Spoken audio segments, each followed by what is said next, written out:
O Dana te deixa? Yes. We'll talk to him. We'll talk to him.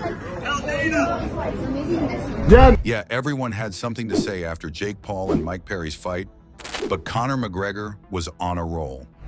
Conor went all the way to publicly call names and throw insulting and threatening words at both Jake and Mike Perry. It was like Conor already had it in for both fighters before the match.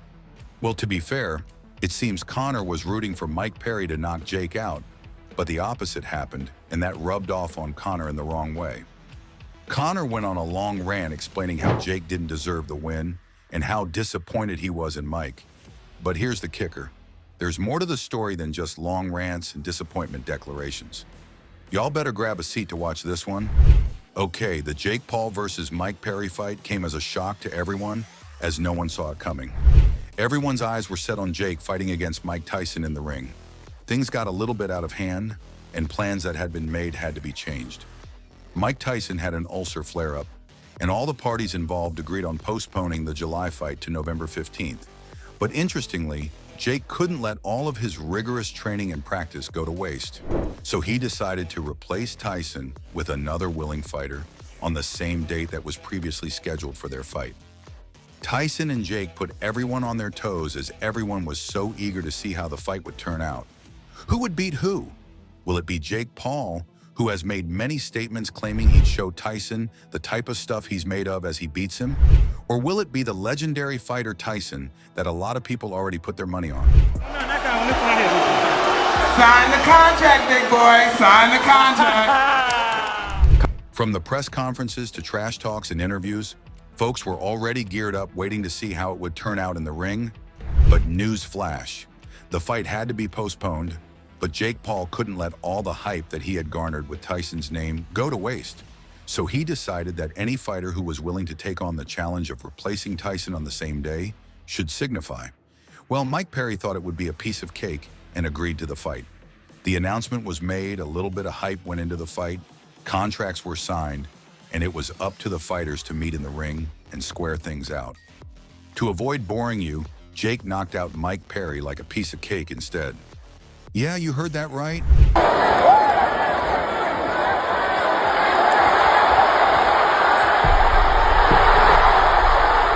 It seemed like a really easy one for Jake, as folks claimed Mike didn't even look like someone that was trying in the ring at all. But what do you expect? Jake has been training to go against the legendary Mike Tyson for months. He's been through some tough routines and struggles to be half as good as Tyson. So going against Perry was a bit about sharpening his ego. It was almost like Jake knew he'd knock Perry out with the way he was so confident before the fight. But don't get it twisted. Mike Perry is one of the good fighters in the sport. He's been able to make a name for himself, but he was just no match for Jake at the time. Jake had enough confidence for two fighters. That was how much he knew he'd beat Perry, but we can't say the same for him about his fight with Tyson. Sign the contract, big boy. Sign the contract. Yeah, Jake is known to have a loud mouth and act like nothing gets to him, but everyone could see from a mile away that he had cold feet at some point because of his match against Tyson. Jake kept going back and forth and even allegedly attempted to opt out of the fight, but then he was informed he'd be sued for $350 million by Tyson and his team if he broke his contract. So Jake had to dip his decision and accept his fate of fighting Tyson. But he got lucky as the unexpected happened, and the fight had to be postponed. However, Jake's decision to fight Mike Perry shined luck on his side, but not on Perry and Conor McGregor's side. So y'all may be wondering what Conor has to do with the fight. You'll know that in a second. Aside from Conor rooting for Perry to beat Jake because he was supporting him, it seems Perry beating Jake was going to fix his alter ego. But sadly, he was unable to fix that because Jake hit Perry so hard that he probably forgot anyone bearing Conor McGregor was outside rooting for his win.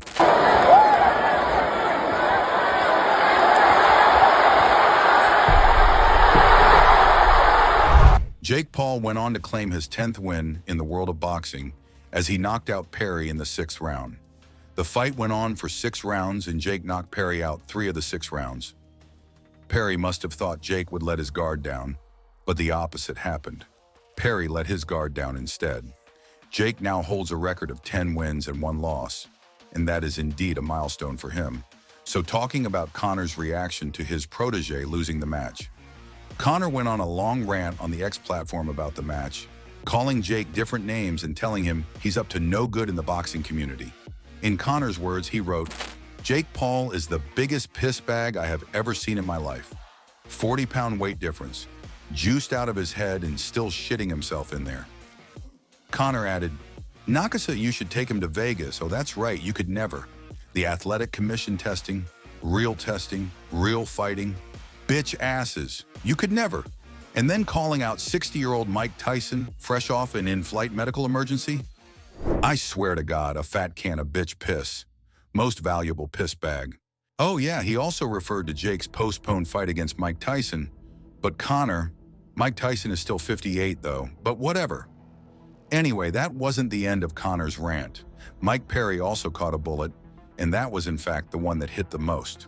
Conor wrote, "Hey Mike, you're released and you can go and compete in your smelly dirty boxing championship thing. The smell of it. Good luck. You're fired. Shbarak Knuckle FC." Conor fired Perry from the BKFC in April because he was the co-owner of the boxing promotion company. Interestingly, Perry has been a significant fighter in the bare knuckle fighting championship since transitioning from the UFC, but Conor doesn't feel that way about Perry any longer. Well, after boldly calling out Jake Paul and accusing him of exploiting an obvious weight difference and relying on performance boosters and enhancers, Conor was served back his dose of medicine, and of course, by Jake. Everyone knew Jake would unfailingly have something to say back to Conor. It was really expected. Jake responded to Conor that he was just being a hater and even a lazy fighter. At first, Jake expressed his disappointment over Mike Perry being fired from the BKFC, but he also claimed to have predicted the outcome because he knew he'd knock Perry out easily. Jake mentioned that Conor didn't have the right to say he was exploiting any weight difference because he had challenged him to a match a lot of times, but he always declined the offer. Jake went ahead and challenged him again, saying that they should meet up in the ring and settle their scores. According to Jake, Conor should leave his mansion, stop cruising on a yacht, and enter the ring to prove his worth in the sport. However, some people also sided with Conor that Jake is, in fact, always targeting a particular weight difference or age group, as Conor pointed out. Picking on Tyson, who is close to 60 years old, or going for Mike Perry, whom he knew he'd knock out easily. Folks mentioned that Jake Paul should fight people in the same category as him, claiming a fighter like Deontay Wilder would be a perfect match for Jake to test his boxing skills. And it takes years, sometimes a lifetime to get. I know fighters that have been fighting several years and never got an opportunity to fight for a title, never been a contender. And then they see other guys that's got into the sport and the game popularity, they gain money from it. It's like it seemed easier for them than. Folks claim Jake should prove himself and stop thinking he's still in high school, as he often talks about how his intense love for boxing became a thing when he was in high school. There are even talks about how Jake would have found out firsthand what it means to fight for a living, as if it were a real profession if he had stepped into the ring with Mike Tyson on the day he fought against Mike Perry. Well, there's still a chance we will witness that. We will see about that in November. Anyway, while Conor was drafting his statement to fire Mike Perry, Perry was answering questions about his loss to Jake. Just as folks claimed that Perry's defense was weak, he himself knew he didn't fight his hardest while he was in the ring. With Jake Paul, did he do anything at all that maybe surprised you or that you did not expect? He hit me with a right hook to the body in the beginning, cracked my rib in like the first 10 seconds. And then I was trying to find it on him, trying to find a right hook to the body, trying to use my jab to set it up and see when I could possibly hit him with it. I just was never able to even see it. I think he was just too fast. Maybe Perry got a little bit too used to the bare knuckle fighting championship, but now that he's getting fired from that, he has to find another way for himself. However, Jake hasn't stopped taunting Conor, as he wants them to meet in the ring to see who is better at the sport. Some folks are saying Conor is scared of fighting Jake because he knows he will knock him out and ruin the reputation that he has built for years. Oh well, as the saying goes, never say never. However, there is another fighter, Alex Pereira, with whom Jake Paul can't wait to fight. Jake wants a future match with Alex so badly, he even FaceTimed Alex during a press conference to challenge him to a one-on-one match in the ring. It's not certain if Alex Pereira and his team will be willing to accept Jake's offer, but Jake is hoping they do. If you're thinking, why are some of these fighters not interested in fighting with Jake Paul? Well, here's the answer. Most of these fighters don't even see Jake as a real fighter. They feel it's something he just does for fun, as he's a YouTuber turned fighter. Aside from that, Jake would go to any length to rattle his opponents, even if it meant exposing their weaknesses, and to top it all off, if Jake wins, the opponent that lost will never hear the end of it. So there are a lot of things to put at risk when fighting Jake Paul in the ring, and this is why most fighters prefer to look at him from a far distance.